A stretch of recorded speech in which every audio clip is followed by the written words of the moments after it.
2024, May 21, and alright, just checking out the calendar here for the release of the CFTC data, and will be coming out on the 21st, so today will be released, and then next week as well on the 28th, so that's good to know. Good morning, good morning. How's everybody doing today? Nice to have you with me. We're going to go over the markets today and take a look at what has transpired at the end of the week. Ready for the weekend? You guys ready for the weekend? I know I am. It's been a long time. This week's been a long week. So, let's see.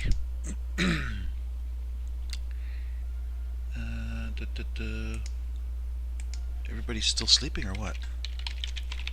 Good morning. Good morning, Jason. What's up? Nice to have you. So at 9 o'clock we're going to have a more in-depth look at what has been taking place in the markets. But and that's for students in level 3. And we're going to go into some deeper analysis of what's taking place. Yesterday I was looking at this here, and I had posted this in regards to the pound. This one's setting up to take off, as you can see. It's setting up to take off, and I think in the coming days, next week, we're going to see this rally up a lot more. If we take a look at the daily chart, you know, we got some areas of supply up here,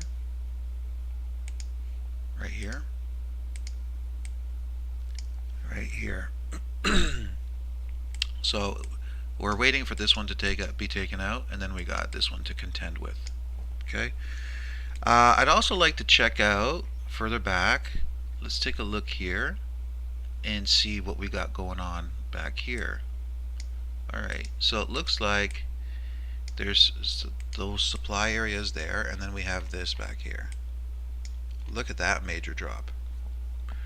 That is intense. That is intense. So let's look into this and see what's going on here. So it looks like we have that going on here, and potentially that. Okay, so we're looking for things above 144.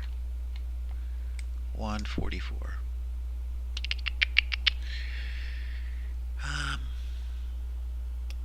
I guess we should pay attention to this area up here.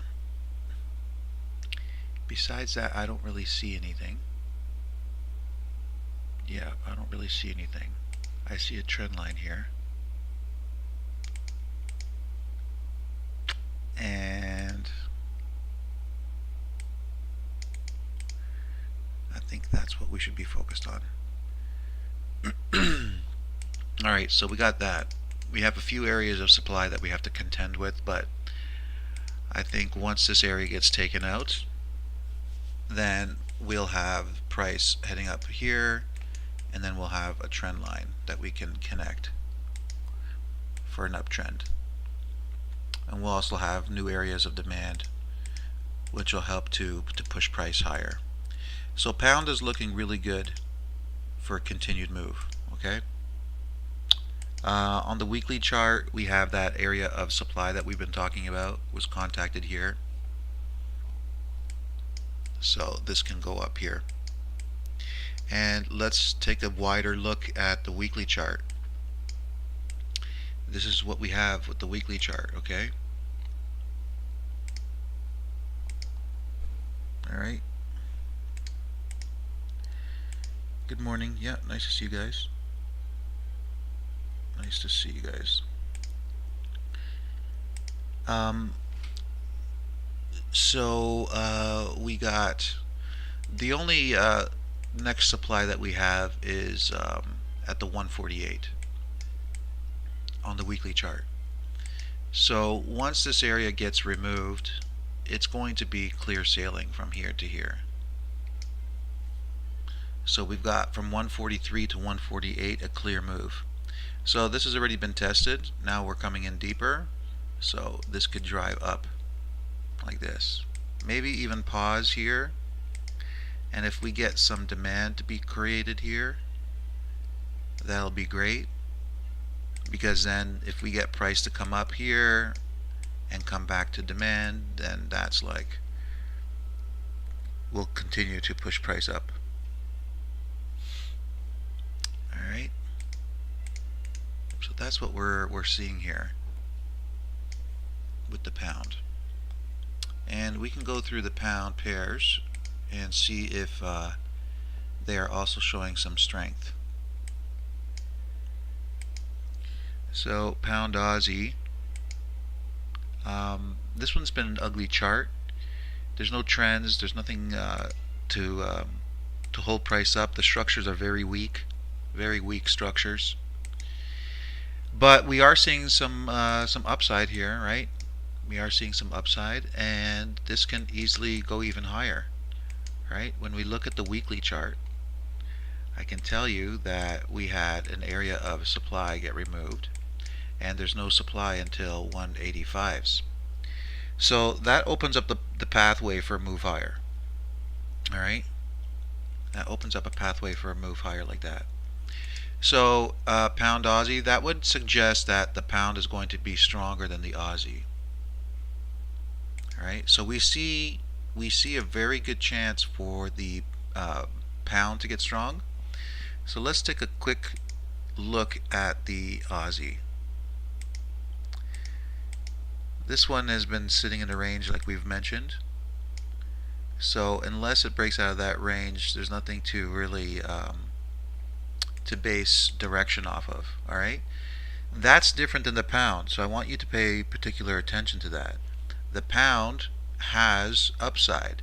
Alright? It's got the movement in there. We're contacting supply that's already been tested before. So it's likely already been used up. That's the thing, okay? That supply has already been used up. So is it possible the pound is going to be stronger than the Aussie? Yes. I think that's the case. It looks like the pound can definitely be stronger than the Aussie. Alright? So over time we can see price start to rally. So now let's go over to the pound CAD. So the thing with the CAD is that it's been very strong. We were talking about the potential for a slight rally upwards, but over the longer period of time we're expecting it to get strong. So what happens if two currencies are strong?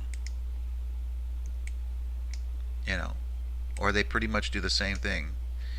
Then you have this. You have nothing but sideways action. So so to pick direction on this chart, probably not a good idea. So I won't bother with that one. Now I come over to another one that's of interest for me. It's the pound yen. Okay. So pound yen, we are contacting, when we look at the monthly chart here, we are just about to contact this area of supply here. Okay. And it's already been contacted before. Now this is one of those situations where we have, you know, price ranging between supply and demand. You can obviously see that here. Okay, that supply was formed, demand was formed down here, price rallied up, made contact with that upper supply area here, and then it dropped, made contact with the lower demand area down here, and then is doing this. Okay, and we should connect that like that. Got a descending trend line here, and just like that. Okay, so our targets have been hit. We were suggesting price was going to head higher somewhere down here. many moons ago. Yeah, near the beginning of the year. Okay, targeting the upper area of supply. So now we're at that spot. So the question is, are we going to see a continuation of a move down like this? All right. I don't think so. I don't think so. I think there's a very good chance that this is going to continue to the upside. That's what I think. All right. So we'll wait and see, but I think that's a very good chance that we see that happen.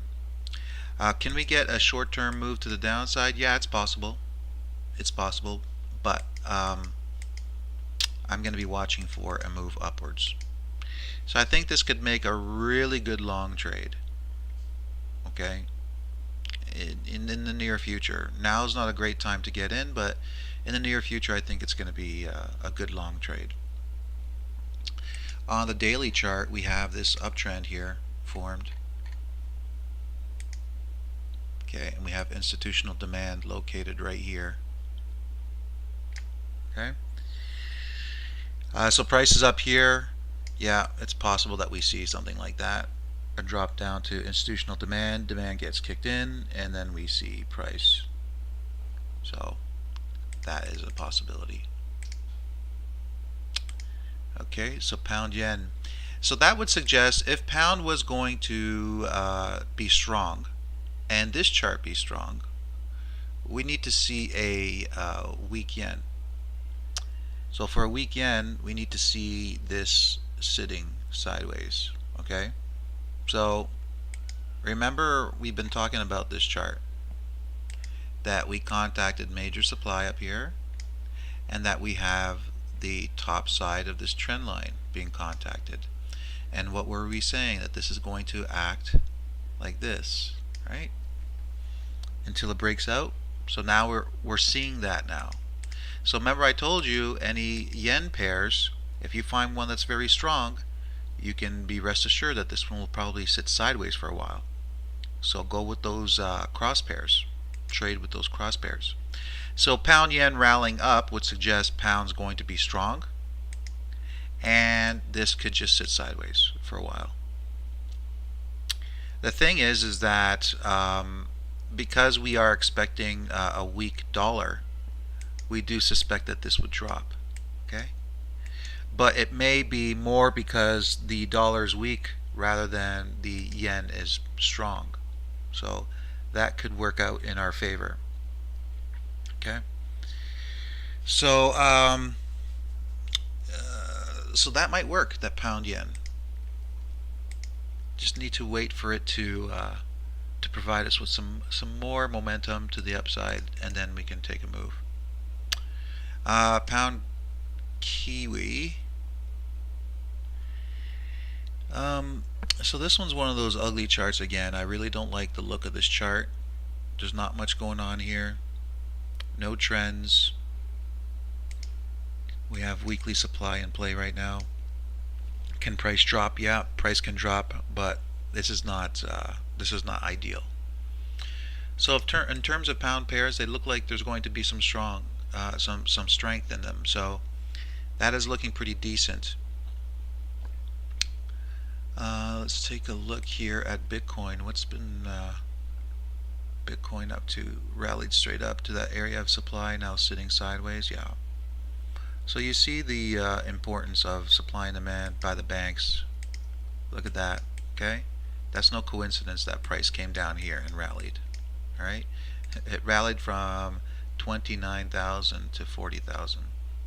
All right, that quick bounce off of demand happens all the time. Easy breezy. Anybody who bought down there and rallied upwards, easy breezy. All right, so but it'll likely come down again. That was just the initial reaction. It'll likely come down again.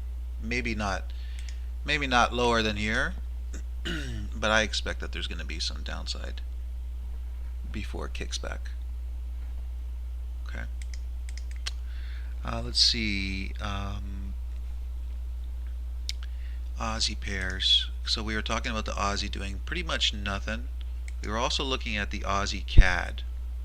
earlier in the week with potential weakness, right? The strength of the CAD was really lending itself well for a move lower on this chart. Yeah. So we can see it go down to the 90s and then under. We got some demand on the weekly, but that shouldn't hold. It is stalling quite a bit because we have this area of demand that's actually sitting inside of. So if that area of demand wasn't there, I would definitely be taking short positions on this one. Aussie yen. So it's just sitting at the highs. It's not contacting supply, just sitting there. I wouldn't trade this one. It's very close to higher time frame supply, so that doesn't make for good trades, and that supply has already been tested. So I would stay clear of that one too. Yeah, Aussie Kiwi. Let's take a quick look here. Yeah, supply in play. Also have demand in play. That's a big demand on the weekly chart. But the monthly chart's really, really noisy. It's just been up and down, between supply and demand at the bottom here. So I would stay away from this chart. Not ideal. And CAD yen, expecting more strength from the CAD soon. So this should continue higher. And let's take a quick look at the US CAD. Oh, very good. Continues weakness. Alright, so we have to adjust this trend line here. So I would adjust it as so. Let's see. Yeah, not the greatest trend line, but that's what we got. Okay, and then I can fix this one here. Okay, let's just fix that.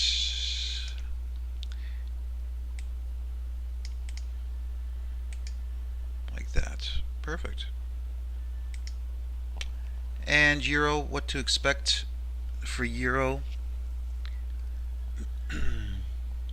Getting a little bit of weakness at this high. Yeah, it's dropping. So as I was mentioning earlier this week, there's a very good possibility that we see a little bit of weakness into the next week. It's a possibility. I mean, we've had a lot of strength all week, and when we take a look at the numbers, right, we're getting pretty close to them being extremely overbought with this. They're getting close to that maximum size that they've had for long positions. Okay, so because they're really, really close to there, I think there's a good possibility that we see a little bit of a drop before a continued move to the upside. All right, it's possible. Okay, or it could just sit sideways and go straight up into that area of supply that we were mentioning. All right. If you haven't had a chance, hit that like button for me. I'd appreciate it. Before I let you guys go, we're gonna just take a look at if there's any questions that you guys had. Let me check something else out.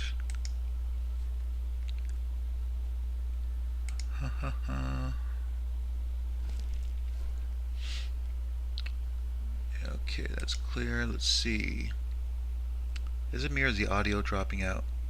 Hey, you're saying that again, Jason? You're the only one saying it in the chat room. Everybody seems to be getting it. Yesterday, my cognitive biases got me into a bad trade. Realizing this, I used your training to identify correct zones and managed the trade to break even. Would have been a loser otherwise. Oh boy, which trade was that, Nazar? Which trade did you get into? Curious to know. It's beautiful what we know now because of Kevin. Took a day trade short on pound yen. Will hold to 4-hour demand zone. A day trade on pound yen. And you're going to hold until the 4-hour demand zone. Let's take a look here. Oh, because of hitting that supply. That's yeah, it's possible. 4 hour demand zone. Yeah, that's possible. That can work out. It's it's not ideal because this can rally up strong from this area. We don't know how much it wants. Maybe it can rally up to that monthly supply before it starts to really affect price. So just be careful with that. How can I have multiple chart and trading view in different time frame with the same drawings? How can you have multiple charts in trading view in different time frames with the same drawings? You mean what do you mean when you say with the same drawings? You want the same drawings that you have on each time frame drawn on the higher time frames? Like you want a 4-hour demand zone drawn on a monthly chart? Kevin, do you use limit entries mostly? Yeah.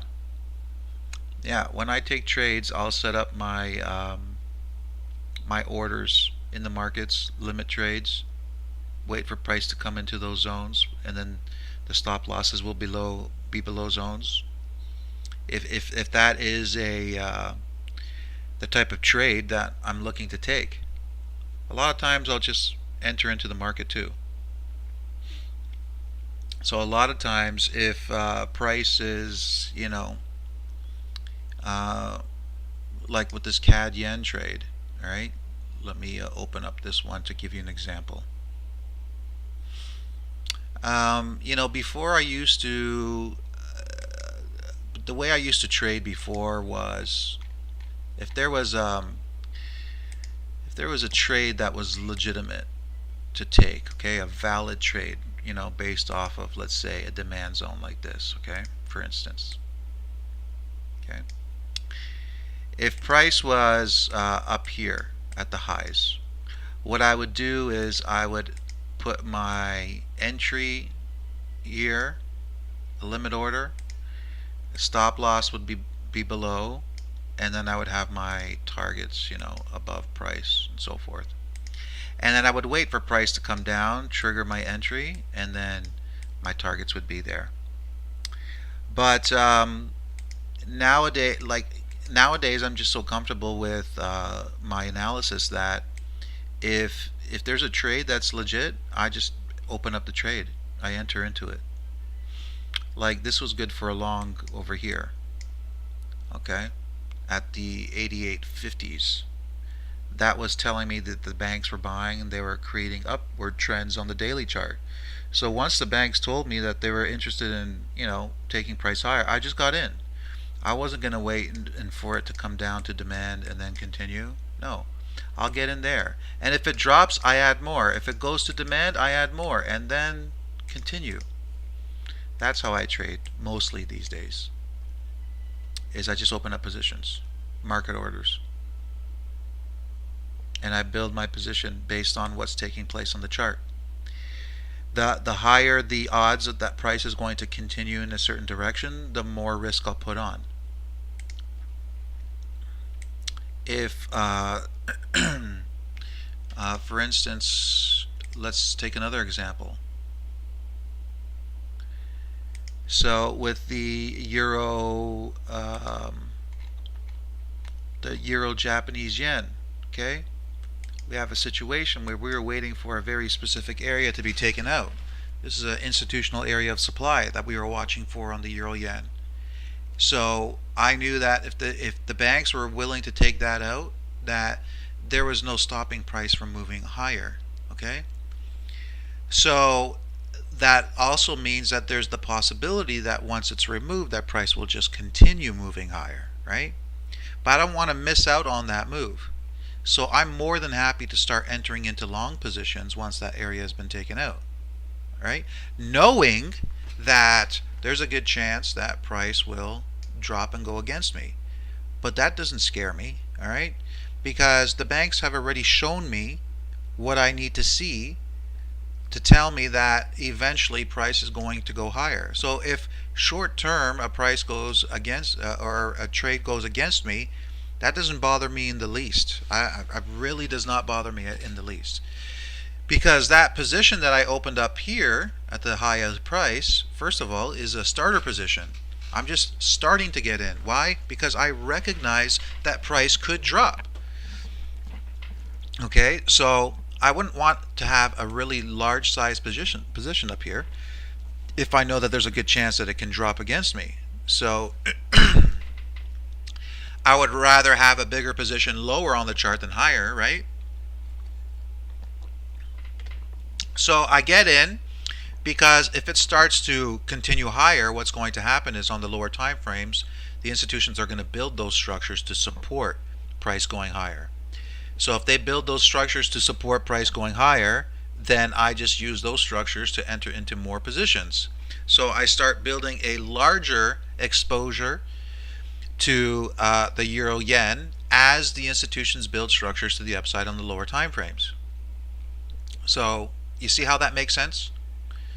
That's how I would build an overall position with the euro Japanese yen. In fact, I wish it drops. I wish it does. I hope it does.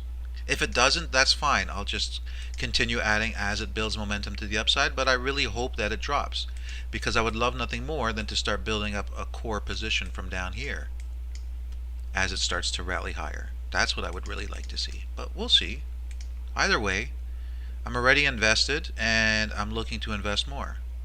So to me, it doesn't matter how it's going to get there. I know it's going to get there. And I'll just wait and sit back and watch to see what it does. You know, there's certain points when you're looking at a chart where you're not quite sure what it's going to do because it could do a few things. So all we do is we say, okay, based on what we see now, what's the risk? Where do we put our stop losses? How do we get into this trade? How do we get invested in this trade?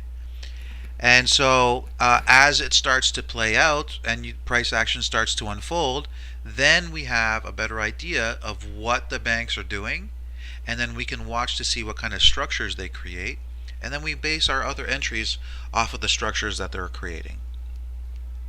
So it's as simple as that. So mostly the type of trading that I'm doing now is like that. Getting into positions slowly, building up core positions. As price plays out in my favor, I add to my positions until my targets are reached. So I get in with small risk, slowly build up that risk as price plays out in my favor, or as the banks reveal themselves, okay? As they reveal themselves in the charts, because they're going to reveal themselves, all right? They're going to reveal themselves, that's for sure. You just have to be patient and watch, right? So right now we have an upward trend on the daily chart. Okay, and we have targets up here. So price can come down here and then start heading higher.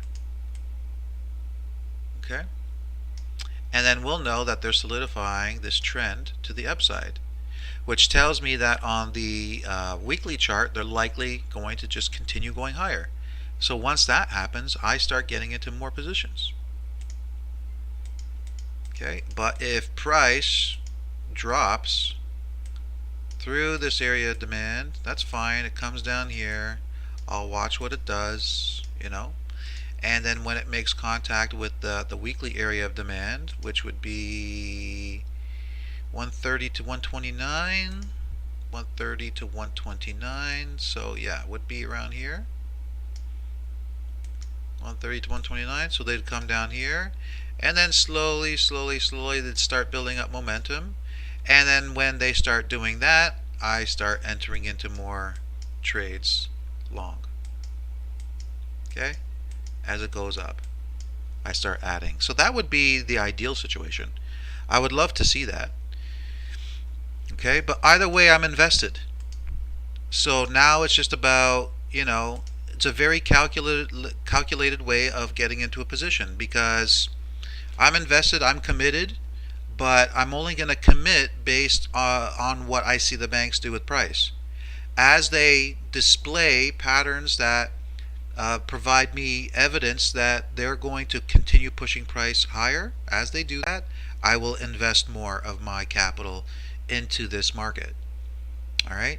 If they're showing me signs that are negative and are not signs that would indicate price is going to continue going higher, then my exposure is very small, and I have many options. I can hedge. If this area was to be taken out on the weekly chart, this weekly area of demand was to be taken out and price start heading lower, I could hedge my position and turn it into a being short, net short, and I'll make profits on the drop. But I don't think that's going to happen. But if it was to happen, I'd be prepared for it. So it's all good. No matter what happens, I'll make money on this trade. But I'm invested to the long side right now. So now we will just wait and see. The banks are really good at using our innate heuristics against us. They got me, but with your training, I got myself out of it. That's good. That's good. Hey Kev, love you. Oh, that's nice, Nez King. Euro Japanese yen, I'm not in it. Alright, well guys, I'm going to have to let you go because we're going to start our level 3 session now. So if you're in level 3, we'll see you on the other side. If not, we'll see you next week. So that's it. Hope you enjoyed it. Give me some likes if you guys don't mind. Hit that like button before we separate and